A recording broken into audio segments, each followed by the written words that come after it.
తెలంగాణ ప్రజలకు శుభవార్త. 200 యూనిట్ల లోపు విద్యుత్ వాడేవారు మార్చి నెల నుంచి కరెంటు బిల్లులు కట్టక్కర్లేదు. మీకు అధికారులు జీరో బిల్లు ఇస్తారు. కాంగ్రెస్ ఇచ్చిన 6 గ్యారెంటీలో భాగంగా గృహజ్యోతి పథకం అమలుకు రంగం సిద్ధమైంది. ఇప్పటికే ఈ పథకానికి తెలంగాణ మంత్రివర్గం ఆమోద ముద్ర వేసింది. దీంతో ఫిబ్రవరి నెల నుంచి 200 యూనిట్ల లోపు వినియోగదారులకు కరెంటును ఉచితంగా అందించేందుకు అధికారులు కసరత్తు చేస్తున్నారు. కేవలం ₹9కే డేటా సైన్స్ యూజింగ్ పైథాన్. ఇప్పుడే brainovision.in లో రిజిస్టర్ అవ్వండి. రాష్ట్రంలో 200 యూనిట్ల లోపు విద్యుత్తును వినియోగిస్తున్న గృహజ్యోతి లబ్ధిదారుల నుంచి ఆధార్ కార్డుతో పాటు రేషన్ కార్డు సేకరణ ప్రక్రియను ప్రభుత్వం ప్రారంభించింది. ఈ నెల 15లోగా ఈ ప్రక్రియ పూర్తి అవకాశం ఉంది. మరి గృహజ్యోతి పథకానికి అర్హతలేంటి, ఎవరికి అమలు చేస్తారు, అసలు ఈ పథకం మార్గదర్శకాలేంటి అనే అంశాలపై ఇప్పుడు ప్రజల్లో చర్చ మొదలైంది. కాంగ్రెస్ అమలు చేస్తున్న గృహజ్యోతి పథకానికి 200 యూనిట్ల లోపు వినియోగించే గృహ విద్యుత్ వినియోగదారులు అర్హులు. ఒక కుటుంబం ఒక కనెక్షన్ కే ఈ పథకాన్ని అమలు చేస్తారు. గృహజ్యోతి పథకం పొందాలంటే తెల్ల రేషన్ కార్డుకు ఆధార్ తప్పనిసరిగా అనుసంధానమై ఉండాలి.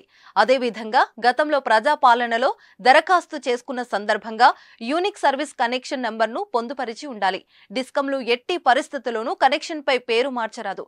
ఏ వినియోగదారుడి పేరు ఉంటుందో అతడి పేరుతోనే బిల్లు జారీ చేస్తారు.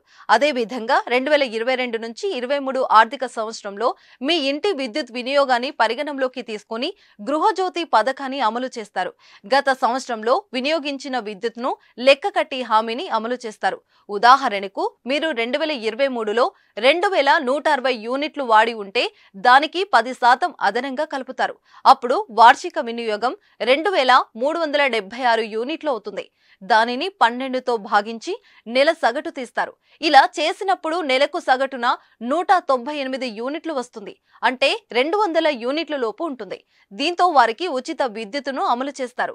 దీని ప్రకారం 2022 నుంచి 23 ఆర్థిక సంవత్సరంలో 2181 యూనిట్లతో పాటు విద్యుత్తును వినియోగించిన వారే ఇప్పుడు ఈ పథకాన్ని అర్హులవుతారు. దీనికి తోడు బిల్లు జారీ సమయంలో కూడా వారు ఆ నెలకు 200 లోపు విద్యుత్తును వినియోగించి ఉండాలి. పథకంలో చేరిన తర్వాత బకాయిలు చెల్లించకపోతే గృహజ్యోతిని అమలు చేయరు. 200 యూనిట్ల లోపు కరెంటు వినియోగించే వారు ప్రజాపాలనలో దరఖాస్తు పెట్టుకోకపోయినా ఈ పథకానికి అర్హులైన వారికి అమలు చేయాలని రేవంత్ రెడ్డి సర్కార్ భావిస్తుంది. ఫిబ్రవరి నెలలో వినియోగించిన కరెంట్కు మార్చి తొలి వారంలో రీడింగ్ తీసి బిల్లులు జారీ చేస్తారు. పథకానికి అర్హులైన వారికి జీరో బిల్లు ఇస్తారు.